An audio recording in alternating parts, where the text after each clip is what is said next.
नमस्कार दोस्तों, आप देख रहे हैं आईपीओ विद प्रॉफिट, जहां स्टॉक मार्केट की हर बड़ी न्यूज, हर नए आईपीओ की डिटेल और हर इन्वेस्टर के लिए प्रॉफिट बनाने वाली बात हम सबसे पहले लेके आते हैं।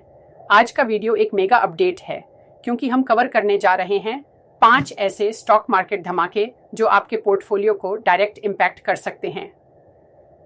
एनएसई का लॉन्ग अवेटेड आईपीओ, सेबी का ESG regulation overhaul, Bajaj Finserv के इंश्योरेंस आईपीओज का प्लान, मार्केट का सॉलिड कमबैक और सेबी के नए चेयरमैन की अपॉइंटमेंट, सब कुछ एक ही वीडियो में।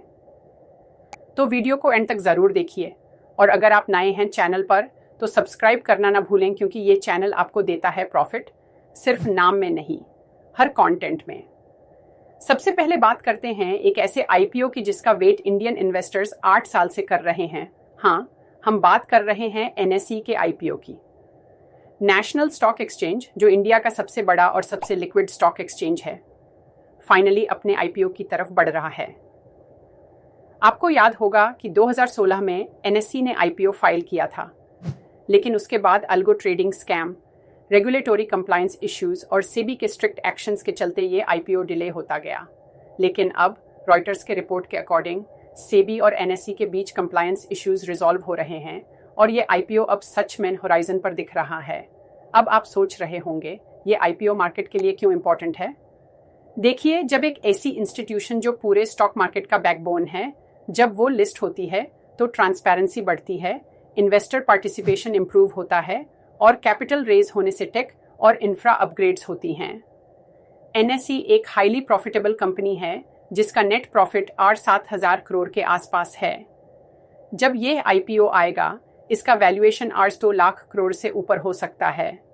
बीएसई जैसे राइवल्स पर भी इसका इनडायरेक्ट इम्पैक्ट होगा, या तो बीएसई को compete करना पड़ेगा या कंसोलिडेट। तो दोस्तों, एनएसई आईपीओ सिर्फ एक लिस्टिंग नहीं, बल्कि एक गेम चेंजर हो सकता है। आईपीओ आए उसके पहले आपको grey market premium, valuation multiples और एंकर इन्वेस्टर लिस्ट पर नजर बनाए रखनी चाहिए। चलिए अब बात करते हैं सेबी के ईएसजी रेगुलेशन रिव्यू की, जो शायद थोड़ा टेक्निकल लगे, लेकिन लॉन्ग टर्म इन्वेस्टर्स के लिए ये एक बहुत क्रूशियल डेवलपमेंट है। ईएसजी का मतलब है एनवायरमेंटल, सोशल और गवर्नेंस। आज के टाइम में दुनिया भर के investors, specially foreign institutional investors, उन्हीं कंपनीज में इन्वेस्ट करना चाहते हैं जो सस्टेनेबल, एथिकल और वेल गवर्नड हैं। सेबी ने भारत की टॉप लिस्टेड कंपनीज के लिए मैंडेटरी ईएसजी डिस्क्लोजर्स लॉन्च किए थे, लेकिन अब वो रिव्यू कर रहा है कि ये डिस्क्लोजर्स छोटी कंपनीज के लिए फीजिबल हैं या नहीं। बहुत सारी स्मॉल कंपनीज का कहना है कि ईएसजी कंप्लायंस उनके लिए कॉस्टली और टाइम कंज्यूमिंग है। सेबी इस बात को समझ रहा है और अब एक बैलेंस्ड फ्रेमवर्क पे काम कर रहा है, जहां ट्रांसपेरेंसी भी बनी रहे और कंप्लायंस का बर्डन भी कम हो। आप अगर लॉन्ग टर्म इन्वेस्टर हैं तो आपको ईएसजी स्कोर्स देखने की आदत डलनी चाहिए, क्योंकि ईएसजी रेडी कंपनीज फ्यूचर में आउट परफॉर्म कर सकती हैं, चाहे वो टाटा ग्रुप हो, इन्फोसिस हो या हल। तो अगला टाइम ईएसजी इन्वेस्टिंग का है और सेबी का ये रिव्यू उस डायरेक्शन में एक लॉजिकल स्टेप है। अब चलते हैं तीसरी बड़ी खबर की तरफ, जो है बजाज फिनसर्व के इंश्योरेंस आईपीओज।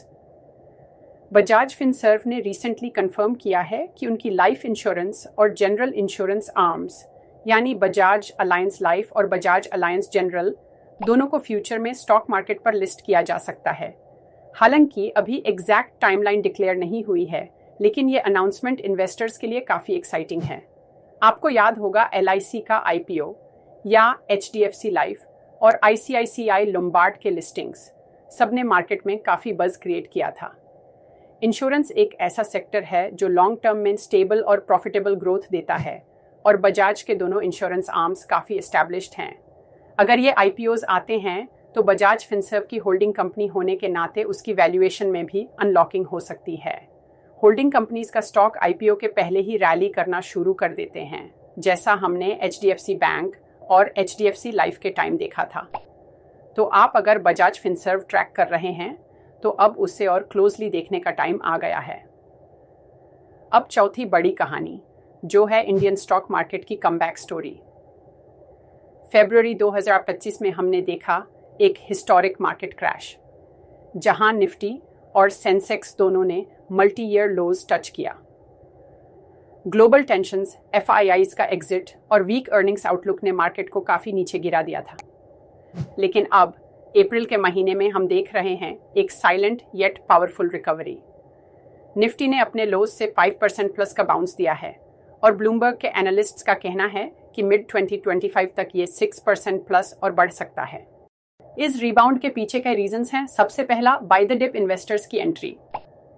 जब मार्केट गिरा, स्मार्ट मनी ने इसे एक अपॉर्चुनिटी के रूप में देखा।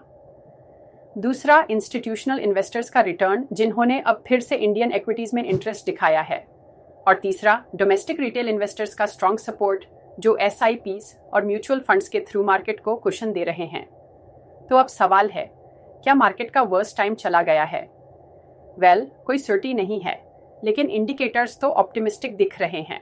एज एन इन्वेस्टर, ये सही टाइम है पोर्टफोलियो को रिबैलेंस करने का और क्वालिटी स्टॉक्स में पोजीशन बनाने का। और अब आखिरी और इक्वली इंपॉर्टेंट टॉपिक, सेबी के नए चेयरमैन की अपॉइंटमेंट। तुहिन कंतापंडे, जो पहले डाइपाम के सेक्रेटरी थे, अब बने हैं नए सेबी चीफ। उनका बैकग्राउंड काफ़ी स्ट्रॉन्ग है। डिसइन्वेस्टमेंट, ट्रांसपेरेंसी और पब्लिक सेक्टर रिफॉर्म्स में उनका योगदान काफ़ी सिग्निफिकेंट रहा है। अब सेबी के चीफ बनने के बाद उनसे उम्मीद की जा रही है कि वो IPO अप्रूवल्स को फास्ट ट्रैक करेंगे, रिटेल इन्वेस्टर्स के प्रोटेक्शन पे फोकस बढ़ाएंगे और कंप्लायंस सिस्टम को और ट्रांसपेरेंट बनाएंगे। मधाबी पूरी बूझ के बाद तुहिन पंडे का आना मार्केट के लिए एक फ्रेश चेंज हो सकता है। उनका पब्लिक सेक्टर से आना एक स्ट्रक्चर्ड और रिफॉर्मिस्ट अप्रोच ला सकता है और ये स्टॉक मार्केट के रेगुलेटरी फ्रेमवर्क को स्ट्रेंथन करेगा। तो नए सेबी चीफ के अंडर हम शायद नए IPO नॉर्म्स, टाइटर ESG नॉर्म्स और स्ट्रिक्टर ऑडिटिंग रूल्स देख सकते हैं। तो दोस्तों, ये थे आज के टॉप 5 स्टॉक मार्केट अपडेट्स, जो आपको सिर्फ न्यूज़ नहीं देते बल्कि आपकी इन्वेस्टिंग डिसीजंस को इन्फॉर्म्ड बनाते हैं। आपको कौन सा टॉपिक सबसे ज़्यादा एक्साइटिंग लगा? NSE का IPO, बजाज का प्लान या मार्केट की कमबैक स्टोरी? नीच कमेंट में ज़रूर लिखिए। मैं आपके कमेंट्स पर्सनली पढ़ता हूँ। और अगर आप चाहते हैं कि इनमें से किसी एक टॉपिक पर मैं फुल डिटेल्ड वीडियो बनाऊं, तो नीच लिखिए डीप डाइव प्लीज़। अगर आपको ये वीडियो पसंद आया हो तो एक लाइक ज़रूर कर दीजिए और शेयर करिए अपने उन दोस्तों के साथ जो स्टॉक मार्केट के हर मूव के पीछे की स्टोरी समझना चाहते हैं। और हाँ, अगर अभी तक आपने IPO विद प्रॉफिट को सब्सक्राइब नहीं किया तो अभी कर लीजिए, क्योंकि यहाँ हर वीडियो के एंड में होता है एक नया प्रॉफिट आइडिया। मिलते हैं अगले वीडियो में, तब तक के लिए invest wisely, stay informed and keep watching IPO with profit, जहां प्रॉफिट सिर्फ नाम में नहीं, हर कंटेंट में होता है। जय हिंद।